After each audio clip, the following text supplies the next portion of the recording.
समय एक माई के बच्चे ना होया करते, एक संत उनके द्वार पर आता था। माई ने काफ़ी प्रार्थना की। एक दिन उस संत ने कहा कि माई तेरा संतान जब हो जा, भगवान सुन ले तेरी, तो पहली संतान पहला पुत्र मुझे दे देना, मैं अपने शिष्य रूप में रख लूँगा। उसने नो चिंता थी तू बड़ होएगा, तेरी सेवा कौन करेगा। एक बालक बचपन से रंग दूंगा उसने अपनी रंग में, वो संसारिक में ना फंसेगा।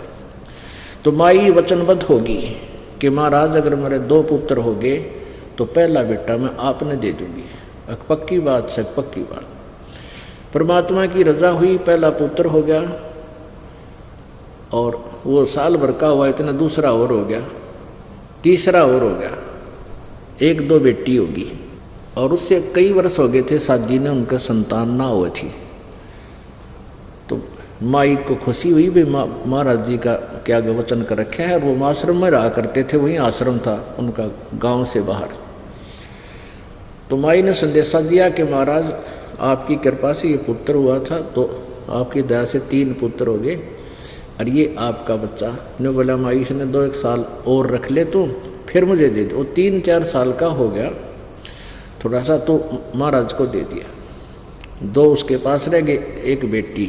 अब वो लड़के को 10-12 वर्ष तक यानी 15, 16, 17 साल का हुआ, तब तक उसने वहीं रखा, अपने आश्रम से बाहर नहीं जाने दिया। कहीं ये नकम्मे बच्चा दौरा बैठ कर बकवाद सीख ले और तुझे छोड़ कर ना भाग जा, इस दृष्टिकोण से। तो आश्रम में क्या करते थे, वो महात्मा खुद रोटी लेकर भिक्षा मांगने आता था और आश्रम में औरतों का जाना अलाउड नहीं था। तो महाराज जी जो है खुद भिक्षा लेकर जाता था और बना खा लेते थे, लड़का बना लेता था, फिर शाना हुआ जो।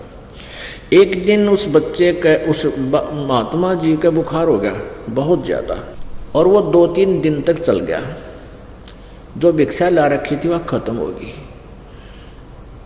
तो लड़का बोला महाराज जी आज मैं भिक्षा ले आता हूँ, आपकी आज्ञा दो। महाराज जी बोला भाई नो करिए, सीधा गली में चला जाना और बाएं मुड़ जाना और बाएं साइड में ही जो पहला घर हो ना उसमें भिक्षा लाना और उसमें जो मिला वापस आ जाना और मत जाना कहीं पर। उसने आज्ञा का पालन किया,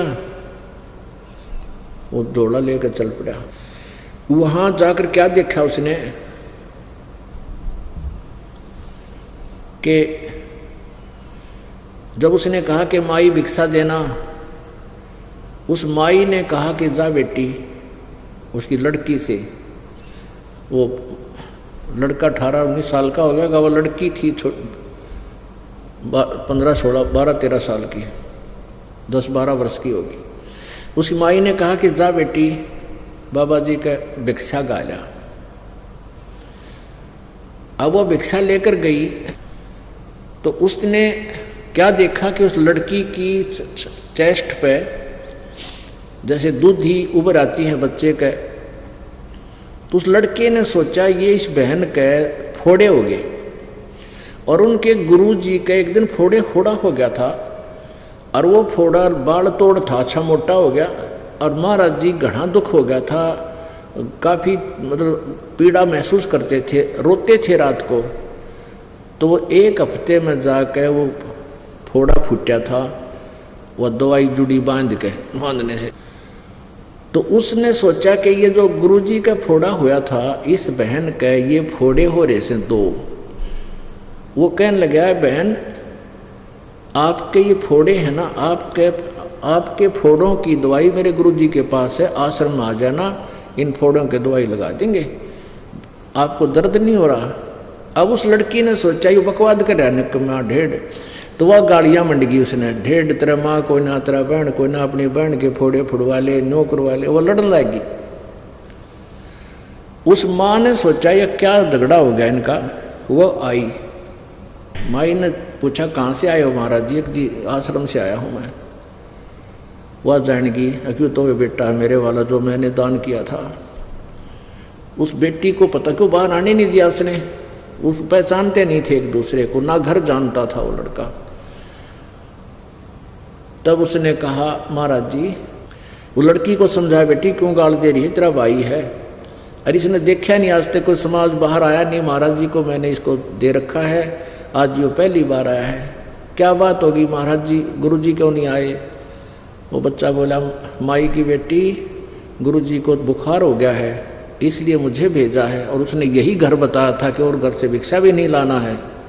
और मैं तो इस बहन, क्या झगड़ा हो गया तुम्हारा, कि मैं तो इस बहन को कह रहा था कि मेरे गुरु जी का फोड़ा हो गया था, वो बहुत रोया करते थे, मैं इसको पूछ रहा था तेरे इन फोड़ों में दर्द नहीं होता बहन, तो यह मुझे गालियाँ देने लगी, नाराज होगी पता नहीं। तो वह माँ तो जानेगी, तो भोला भगत से इसको पता नहीं किसी वस्तु का, बहन वह दुख मानेगी कि नकम्मा आदमी मुंडा बोला है।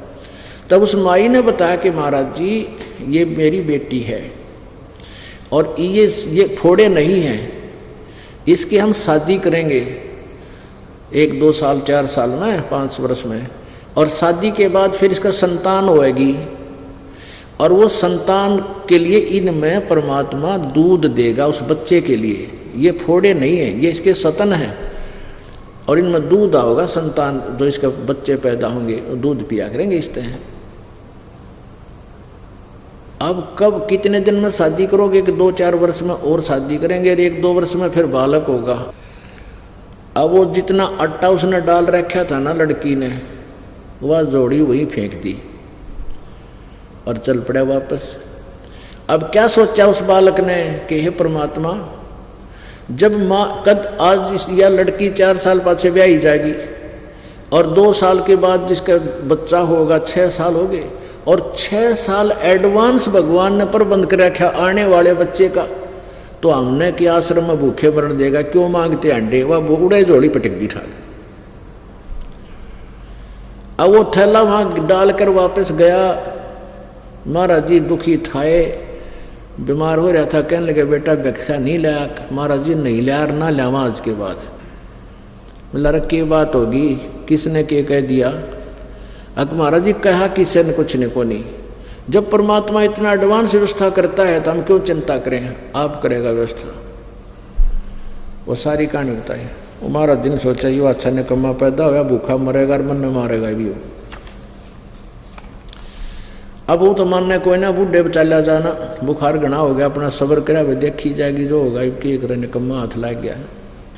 इतने में क्या हुआ कि गांव में चर्चा चल गई कि महाराज जी तो हो गए बीमार भाई, और वो लड़का है ना, वो नालायक से जोड़े ने भी थोड़ा बहुत आटा था, उसने भी यहीं डाल गया कि मैं मांगने नहीं आऊँ, पता नहीं किसने के कह दिया उसको। वो दुख मान गया, और भाई महात्मा जी भूखा है और वैसे ऊपर तो बीमार है। तो ऐसे चर्चा गांव में 2-4 ग्राम हुई, तो सब ने रोटी बनाई फटाफट। जोन सा सुना हुआ बना लग जा, मैं रोटी लेकर जाऊंगा, एक दूसरे से सलाह बनी नहीं। तो लाइन लगी रोटी ले जाने वाले की। वहाँ शाम तक वो पहुँचे ना, 10-15 कट लगातार रोटी ले जाओ।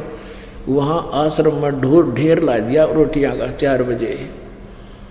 तब वो लड़का बोला गुरुजी हम तो वही मांगते फिर थे, देख मालिक ने ठाठ ला दिया। और उस गाँव ने उस दिन के बाद वो एक घर की डेली ड्यूटी ला दी कि प्रतिदिन एक घर इनकी रोटी यहाँ पहुँचाया करेगा। बोलो सतगुरु।